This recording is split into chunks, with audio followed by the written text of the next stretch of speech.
భయ్యా నిన్న జరిగిన ఆర్సీబీ గుజరాత్ టైటాన్స్ మ్యాచ్లో ఆర్సీబీ పోరాడింది కానీ ఓడిపోయింది భయ్య. నిన్న ఫిలిప్ సాల్ట్ కానివ్వండి, లేకపోతే లాస్ట్లో వచ్చిన టిమ్ డేవిడ్ కానివ్వండి, జితేంద్ర శర్మ కానివ్వండి, చాలా బాగా ఆడారు. బట్ బౌలింగ్ పరంగా జీటీ చాలా మంచిగానే బౌలింగ్ చేసింది. ఫీల్డింగ్ పరంగా కొంచెం కష్టంగానే ఉన్నది. వికెట్ కీపర్ కానివ్వచ్చు, బట్లర్ చాలా క్యాచెస్, స్టంప్స్ కూడా మిస్ చేశాడు.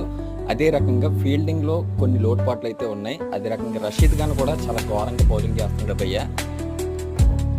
దీంతో ఆర్సీబీ బౌలింగ్ తేలిపోయింది. అసలు గుజరాత్ టైటాన్స్ బ్యాటింగ్ ముందు ఆర్సీబీ బౌలింగ్ అనేది తేలిపోయింది.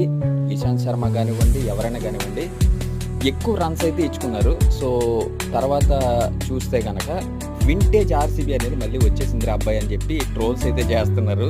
అయితే ఈ పరాజయంతో తమ జట్టును తక్కువగా అంచనా వేయొద్దని, ఈసారి కప్పు కొడతామని ఆర్సీబీ ఫ్యాన్స్ ధీమా వ్యక్తం చేస్తున్నారు.